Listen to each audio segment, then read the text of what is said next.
President Clinton in Great Britain. The president tells British Parliament members it's time for the Allies to wage peace in Bosnia, and he calls on the Queen at Buckingham Palace. Advanced elements of U.S. troops are already on the ground in Bosnia tonight. Correspondent Bob Simon is with them. And a tobacco industry whistleblower finally tells his story to government lawyers. This is the CBS Evening News with Dan Rather reporting tonight from Colorado Springs.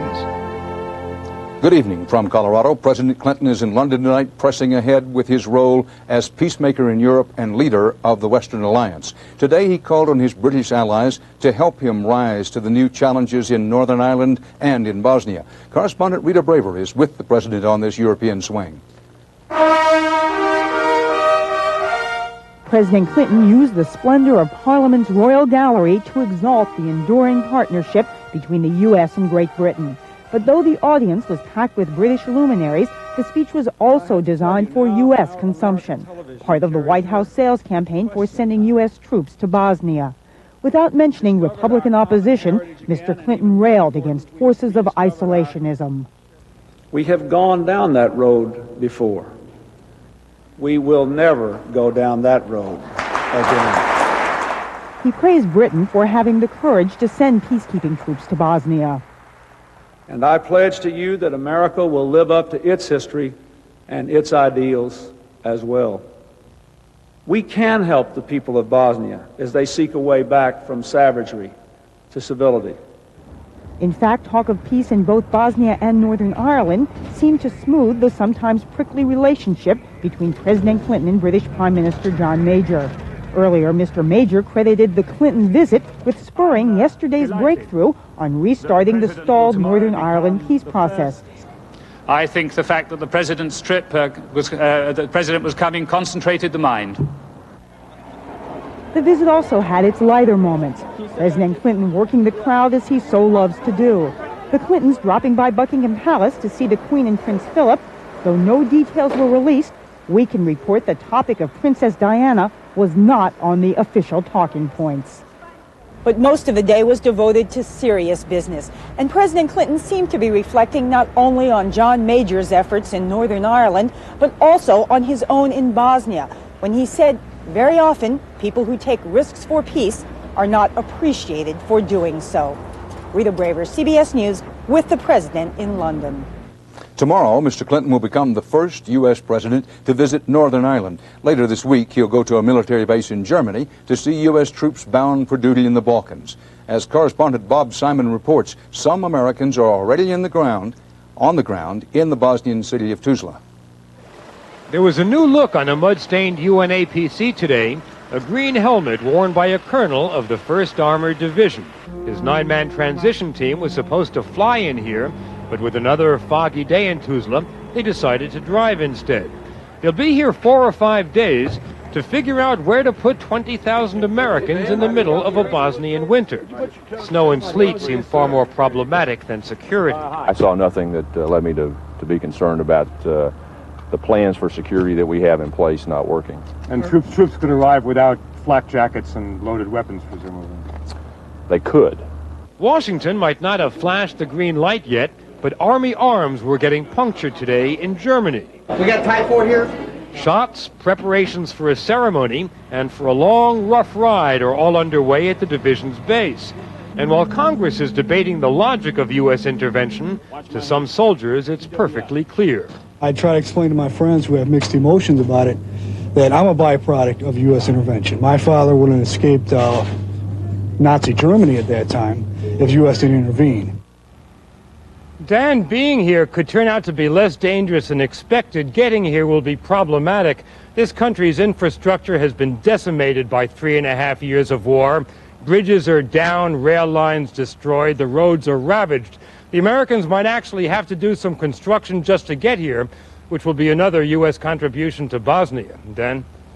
So, Bob, besides the cold and the mines, what do the Americans have to be concerned about in this war zone? Where will the threat come from? Well, not from the Muslims. The Muslims welcome the American intervention. The Croats do, too. They've gotten pretty much everything they wanted. If there's any threat at all, it'll come from the Serbs, but so far they've proven themselves far more talented at ethnic cleansing than at real combat.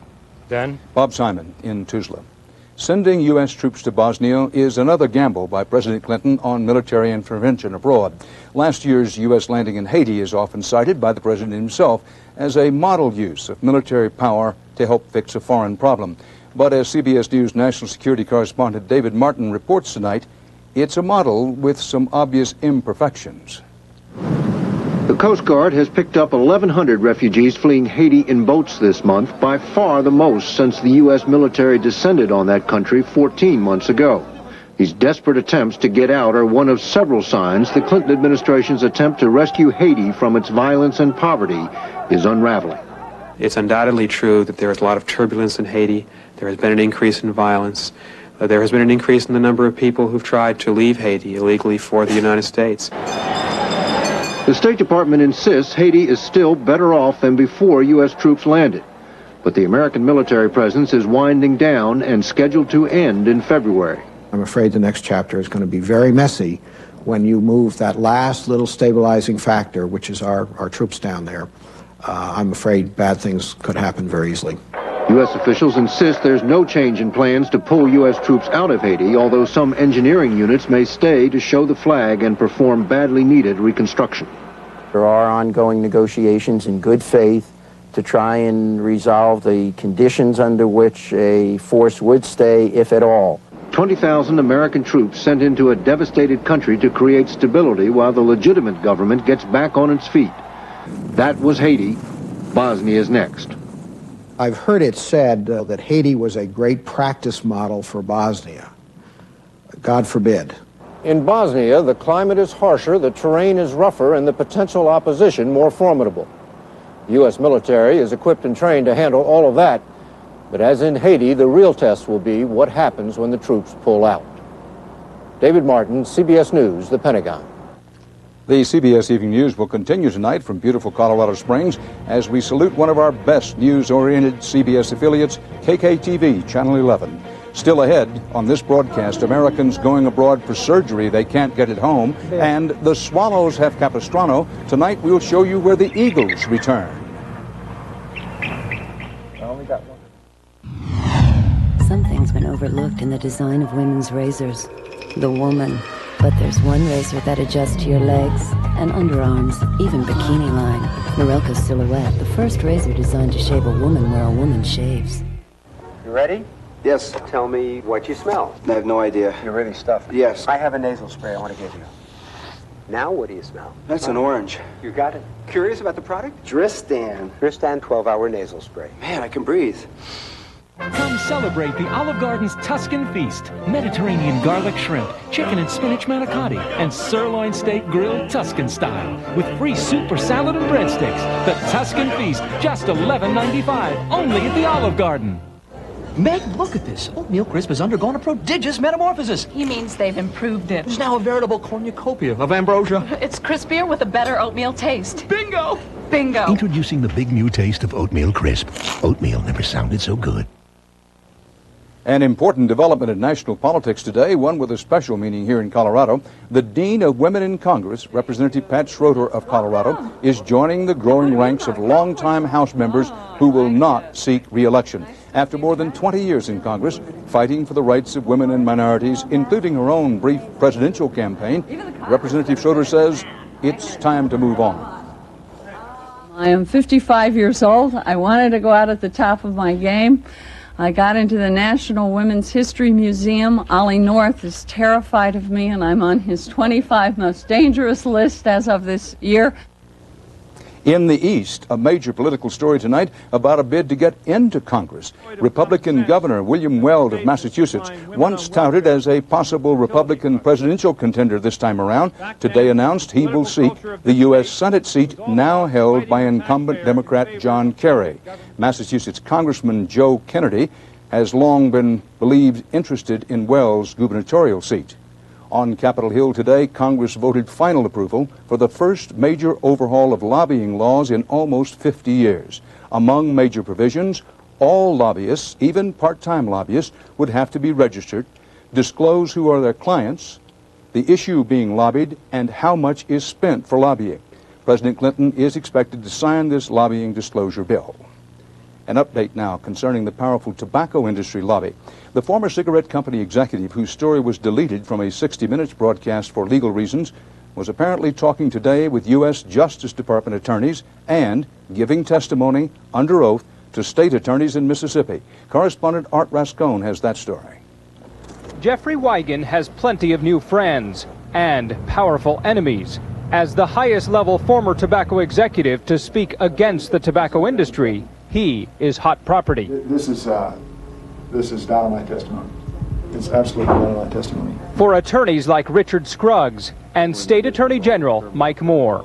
They represent Mississippi, the first state to file suit against the tobacco companies, claiming they should pick up the tab for smoking-related Medicaid costs. We want the tobacco companies to pay. I mean, they make the product, they kill the folks, we pay for the health care costs. We think the tobacco companies ought to pay. Wigand's enemies are the tobacco companies, primarily his former employer, tobacco giant Brown & Williamson, which is desperately trying to keep Wigand quiet. It's clear Wigand has plenty of secrets. Secrets that Brown & Williamson says, by contract, Wigand cannot divulge. So the tobacco company is suing Wigand, claiming he breached his confidentiality agreement. Wigand was a $300,000 a year top scientist for Brown & Williamson until he was fired 2 years ago. He now teaches chemistry and Japanese at a Kentucky high school. Wigand's comments about the tobacco industry given to the CBS News program 60 Minutes created a controversy when, for legal reasons, the interview was not broadcast. What does he know that's going to be so explosive? We think he knows about the alteration of records and the attempts to cover up information about nicotine, attempts to cover up information about a safe cigarette. Brown & Williamson repeatedly refused an on-camera interview, but said in a written statement, "Since Wigand has not cooperated, we have no choice but to seek to hold him in contempt." With 4 other states suing the tobacco industry, the case is being closely watched. If we're successful with our case here in Mississippi, it will set a precedent for every state in America. Only few know what Wigand testified about today. His deposition is sealed. But what is certain is that Wigand is the highest-ranking executive to turn against the tobacco industry. Art Rascone, CBS News, Pascagoula, Mississippi. Coming up next, the CIA spending millions of your tax dollars to consult its own psychic friends.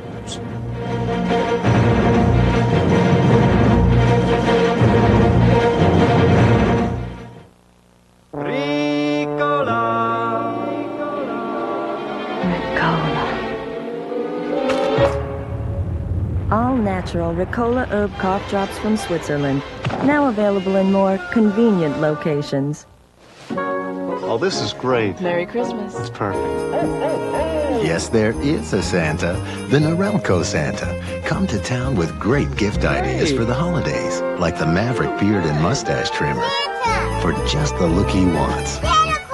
The Norelco Speed Razor, for close and comfortable to go. Or Santa's favorite, the Norelco Triple Header, for our closest shave ever. The perfect gifts for the perfect look. Norelco brings you closer for the holidays. Arthritis pain, it's a part of my life. But I don't use aspirin or Tylenol or Aleve. I keep Advil close by. Turns out nothing's proven to work better or last longer than Advil. Nothing. Advanced medicine for pain. Finally, great popcorn from your microwave. Power Pop. Presto Power Pop Microwave Multi-Popper. Power Pop. Pops virtually every kernel. Pop with oil, pop without oil. Nothing pops like Power Pop. That's why it's endorsed by Orville Redenbacher. Power Pop. From Presto, here's a great big idea. Salad shooter. From Presto, professional salad shooter slicer shredder. Big capacity and power. Special blades to point and slice thick, slice thin, shred, even ripple cut. Right where you want. Salad shooter. From Presto. Bill Frist is a senator, a heart surgeon, and he's got a beef. American medical companies are fleeing to Europe, taking jobs and new ideas with them. That patient over there is getting a better device than the device I'm putting in my patient. America's medical technology, developed and in use years before Americans get it. How come? That's what he's trying to find out tomorrow on the CBS Evening News. The U.S. government uses all kinds of sources to gather intelligence, and now it turns out that the sources include psychics. The CIA has spent millions of tax dollars on psychic consultations. The results, well, some would say predictable. Bob Orr has more about the Pentagon, the CIA, and the ESP. In 1980, with 52 Americans held hostage in Iran, the Pentagon turned to experts in paranormal phenomena for help. Psychologist Keith Harari was one of those asked to visualize what the captives were going through. Where they were, where they would be the next day, what kind of condition they were in, and what kind of condition they would be in basically the next day. All that turned out to be accurate. For 20 years at Fort Meade, Maryland, psychics used a technique called remote viewing to try to find plutonium in North Korea. Locate Libyan strongman Muammar Gaddafi before the U.S. bombed Tripoli in 1986. And find American General James Dozier kidnapped by Italian terrorists in 1981. All their information was useless, according to the Pentagon's chief of counterterrorism at the time. They didn't find General Dozier. They were not used to locate Colonel Gaddafi, so they were irrelevant to the process. Still, the experiments continued. But a new study by the CIA just made public concludes the $20 million ESP spying program, quote, has not been shown to have value in intelligence operations. Continued support of the current program is not justified. Well, because, psychologist Ray Hyman co-authored the study. And 85% of the things you're being told is wrong. That's not going to be very helpful. You're going to be running all over the place and making all kinds of mistakes. The CIA wants to shut down the $20 million program, a project born in the Cold War and driven by the fear the Soviet Union was far ahead in the realm of paranormal spying. Talk of the Pentagon was the United States faced a psi gap. Bob Orr, CBS News, Washington. Still ahead, Eye on America. This new life-saving medical device is made in the USA. So why is it available overseas but not in this country? How much closer are our precision heads? Our innovative lift and cut system? How much better is the latest Norelco? In a word, we've never brought you closer. The Norelco Razor, our closest shave ever. The lights were out, John's sound asleep. And what am I doing? I'm hurting. I can't sleep and I've got to work tomorrow. But I wasn't so sure about taking something. About how I'd feel in the morning. I went ahead and took Tylenol PM. It was the right choice. It stops my pain, it helps me sleep. So when morning comes, I'm ready to go. Right on time. All rested and feeling great. Hi, honey. Rest easy. It's Tylenol PM. Now also available in easy-to-swallow gel tabs. Nobody does it like you. The new Hoover Dirt Finder electronically senses deep down embedded dirt. You know it's clean Nobody when the light turns green. does it like you. Nice chapeau, Ed. I bought these for Loretta, but maybe they'll look better on you. What's this? Rice Krispie Treats. Oh, am I crazy or are these red and green? You're crazy, and they are red and green. Now holiday Rice Krispie Treats from Kellogg's. Puts me in the spirit. You get any more in the spirit and it's gonna get scary. Ho, ho, ho, and Snap, Crackle, Pop. What other cereal sounds so good? In searching for a luxury performance sedan, Michael Young tested the Oldsmobile LSS against 3 of the fastest Japan has to offer: the Infiniti J30, Lexus ES300, and teppanyaki chef Yasu Norimoto. And while his 240 horsepower LSS was no match for Yasu's speed, not only did Mr. Young fare much better against the imports, he had them for lunch. Will the LSS pass your test? There are heroes, but what happens when they cross the line? I was truly afraid she was going to be killed. Athletes and Violence, 48 Hours, Thursday. A study in tomorrow's New England Journal of Medicine concludes that Fosamax, the first osteoporosis drug treatment without hormones, works well and has few side effects. The study says Fosamax makes brittle bones stronger and reduces fractures. The drug was recently approved by the U.S. Food and Drug Administration. To win FDA approval, new medical treatments must prove that they are both safe and effective. Often, FDA approval can take years.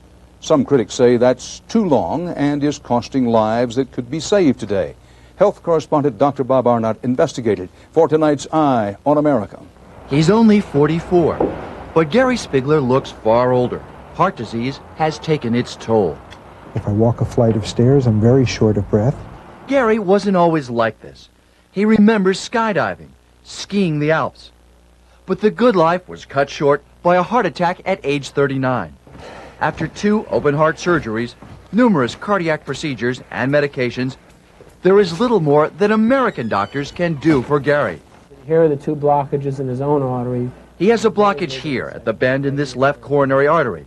His doctor would like to use a stent, a device that keeps the arteries propped open after angioplasty. But the special curve model he requires, which is made in America, is not approved by the Food and Drug Administration.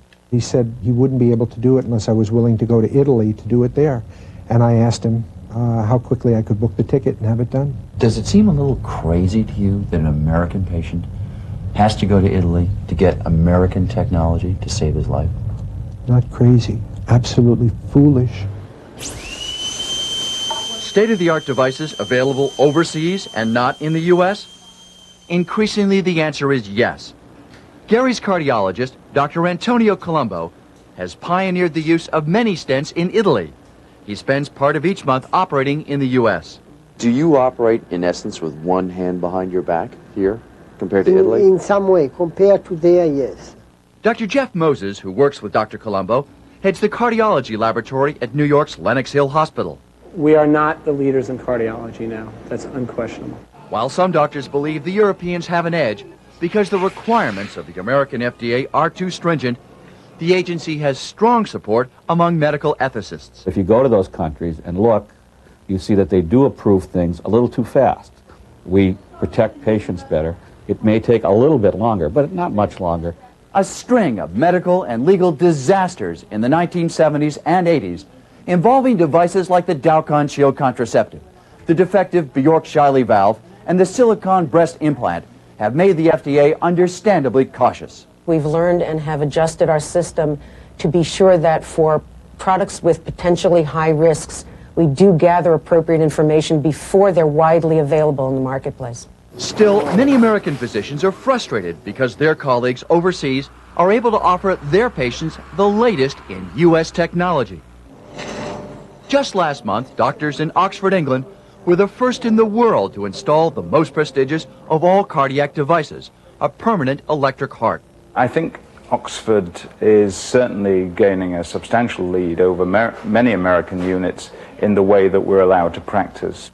The heart may beat in an Englishman, Abel Goodman, but it was made in the USA and pioneered at the Texas Heart Institute.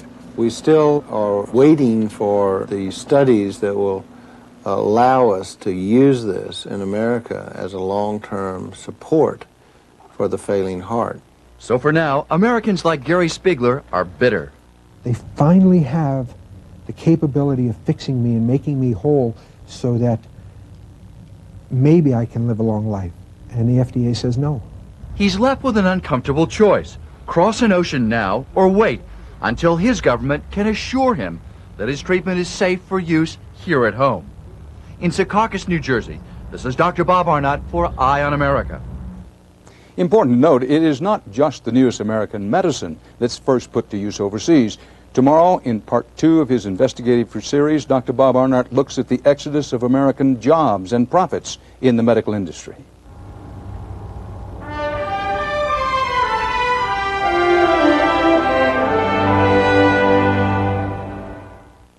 It felt like a cold, but it could have been my allergies. My doctor recommended Dimetapp. He said a recent study showed its antihistamine is more effective than a leading prescription. Cold, allergy, Dimetapp works. Doctors say Dimetapp for good reason. It's a great time to be silver because you're over 50 and you haven't lost your edge. Now there's a Centrum made just for you. Centrum Silver for your changing nutritional needs. Centrum Silver. It's a great time to be silver. It's a delightful surprise. A comfortable tradition. A special moment. It's an original, the Whitman Sampler, with 42 delicious reasons to share. Each piece with its own little secret. Whitman's, American original since 1842. Presenting the possibilities of plastics. Plastics help save you from dents and broken bones. It helped protect my patella. They help save energy. Thin light plastics, fewer trucks, less gas. They help save you from being scrambled. They help save the soda. They help food stay fresher. Brussels sprouts? Plastics can even help save toddlers from trouble. And this vest helps save my dad's life. Plastics make it possible. Hey, Remington, shave this. The newest Remington Triple Foil. The only shaver with 3 micro screens now has a 50% greater cutting rate for a close, smooth shave. The Remington Triple Foil. If you can grow it, we can shave it. In the mood for something wild? Have a fiesta from Campbell's. The soup with a spicy mix of rousing rice, colorful carrots, and the pizzazz of sweet red peppers. You'll fall for the flavor. Holiday decorations are going up now all over America. In Washington today, Chipper Gore and Company rode a hydraulic lift to place a star atop the national Christmas tree, soon to be adorned with thousands of lights. This symbol of the season is a 40-foot Colorado spruce grown in North Carolina. And finally tonight, the bald eagle, a once familiar sight here in the West, is now off the endangered species list and making itself at home again, as John Blackstone shows us. In Helena, Montana, it's as if an entire city wished to soar with the eagles. A whole town has put out the welcome mat for a species making a comeback. We all love eagles!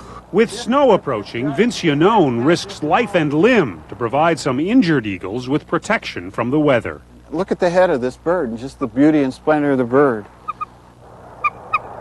Helena has fallen in love with eagles because the eagles seem to have fallen in love with Helena. Hundreds of eagles have made this stretch of the Missouri River near town a rest stop on their annual migration south.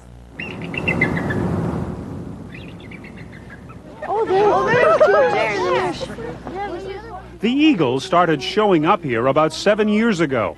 Flying over, they discovered the salmon population in the river was growing. It's nice to see them all come back. Glenn Stockdale is 79. They are here for food and rest.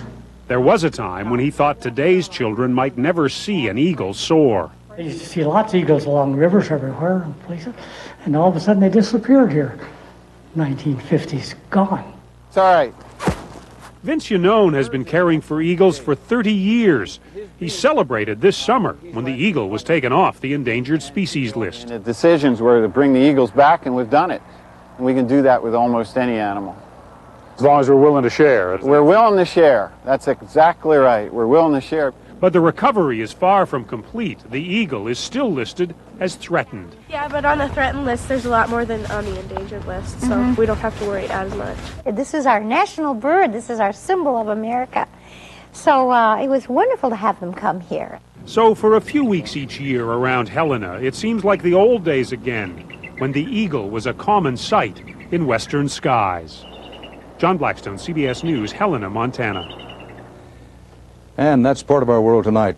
Thanks to our friends at CBS affiliate KKTV, Channel 11 here in Colorado Springs, and the Broadmoor Hotel for their help and hospitality. For the CBS Evening News, Dan Rather reporting from Colorado Springs. I'll see you tomorrow from Salt Lake City. Good night.